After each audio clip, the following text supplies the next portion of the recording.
I've heard you say that you don't believe that awakening is rare, that that's a myth that we have to dispel, and that that myth is one of the things that keeps people away, pedestalized.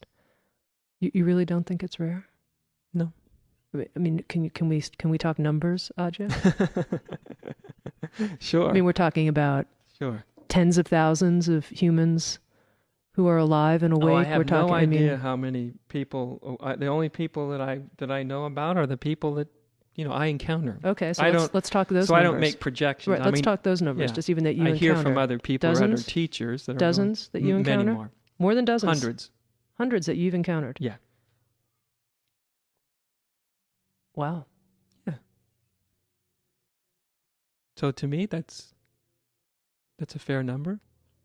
Few hundred. Like I said at this retreat, and when I started to teach, I hoped that, maybe one person would really, really awaken, really deeply in a lifetime of teaching. If that could happen, that would be great. And like my teacher taught for 30 years, and not that that everyone who wakes up is going to teach. In fact, most people don't. The vast majority of people don't, and they're just not called to. But I've been teaching for 8 years, something like that. And so far I've asked 12 people to teach. And there's many, many others that were clear enough to even teach that they're just not really cut out to be teachers, There's a lot more to spiritual teaching than just waking up. There's just sort of, human packaging that kind of makes us adept at being able to do it. So to me, I myself am very, very, very surprised, to be quite honest. This idea that enlightenment is rare, and here you are, you're telling me that it's not. Yeah. I think that idea, that's perhaps one of the biggest obstacles, because you get that in your mind. Yeah. Someone gets that in there. I have had that in my mind. Sure, I had it in my mind too. And so you sort of give up in a way on the idea that it's possible for you. It's only possible for a dozen people or something. Because most all of us feel like we're not the chosen ones. Right. Most of us feel pretty ordinary when you get right down to it. And if we have this conscious or unconscious belief that this is if very rare, means it's for very extraordinary people, it totally contradicts our experience, because we're not extraordinary, most of us. And we feel very ordinary, and we don't feel like rare chosen people. And so this idea it is one of the, if not the most powerful impediment to awakening. And our examples of awakening, they feed this, because we have images of the awake being. And they're all sort of, halo enshrouded, long-haired, flowing gowns. And if they're doing anything in life, they're always teaching. They always have disciples. They have people falling at their feet. These images are out there, And yet, it's simply not so.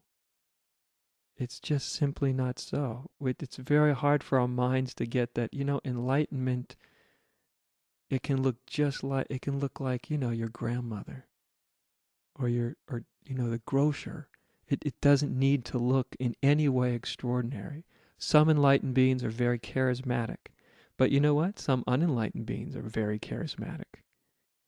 But these images, they really, really get in the way. That this isn't about in any way becoming extraordinary. If anything, it's just becoming ordinary. It's becoming who we really, really are. To let go of these beliefs is, I think, very, very important. Very important. They really get in our way. And they're just simply not true. People come see me. I'm a pretty ordinary guy. Born on the West Coast, raised in suburbia. Pretty ordinary guy. Want to come over to my house, we'll play poker. One of my favorite things to do, listen to Frank Sinatra while we're doing it. It's, I don't sit around contemplating my navel every moment of the day. Well, I think one of the reasons the belief that it's rare has become popular is that here are people, as you mentioned, who have been practicing for 20 or 30 years, seriously, not really making the kind of large breakthrough which you described for yourself. And so a certain kind of grumpiness, cynicism. Sure. Otherwise, they would have to believe that they were a screw up. Do you know what I mean? That's one place their mind could go. Yeah.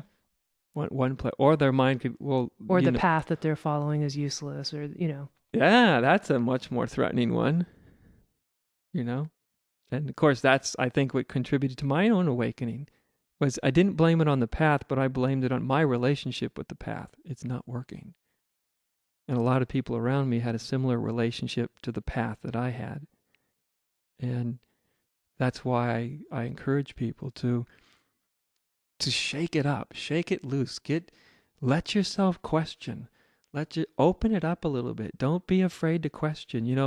It only really caught fire for me in an intimate way until I finally could be courageous enough to ask myself, is there any such thing as enlightenment? Or are we all just fooling ourselves?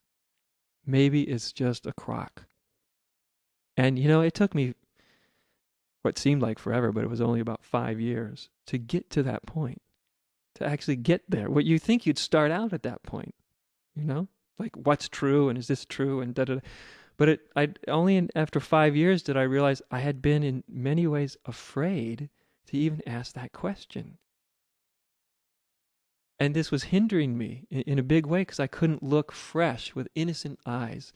Of course, some people get to a similar place, but then they go into cynicism, which that's just another way of hiding. But, I felt very innocent, very like I don't know, like I want to know, very innocent, very open. And I think this is a really important thing.